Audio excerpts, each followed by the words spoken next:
গোলো lamination কি? তো সেই বিষয়টা নিয়ে আজকে আলোচনা করব। আপনারা ইতিপূর্বেই দেখতে পাচ্ছেন যে বিরিয়ানির প্যাকেটের জন্য লেমিনেশন করা হচ্ছে। গোলো লেমিনেশন যে মেশিনটি রয়েছে, তো সেই মেশিনের ভিতরে একটা একটা করে পেপার এবং একটা একটা করে শীট দেওয়া হচ্ছে। সেই শীটটা কিন্তু অন্য সাইড দিয়ে আপনার প্রিন্ট হয়ে আসছে। তো এটা হচ্ছে সাদা এক প্রকার গাম। তো এই গামের মাধ্যমে কিন্তু লেমিনেশনটা হয়ে থাকে। এটা হচ্ছে লেমিনেশনের মেশিন।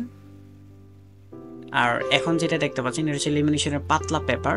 এই পেপারটা মূলত লেমিনেশন দিতে হয়।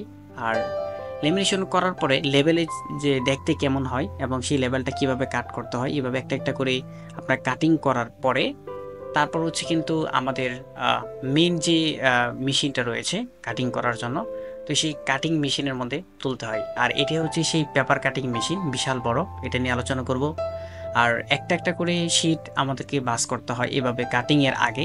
এ বাছ না করলে আপনার কোনোভাবেই আপনার কাটিংটা সুন্দর আসবে না, কেননা একটা একটা করে যেহেতু আমাদের লেভেলগুলো কাটিং করতে হয়, সেক্ষেত্রে বাছ করার পরে এই মেশিনের মধ্যে এভাবে দিয়ে তারপরে আলতোভাবে কাটতে হয়। তো আজ এই পর্যন্তই। সকালে ভালো থাকবেন, আবার সামনে দেখা হচ্ছে।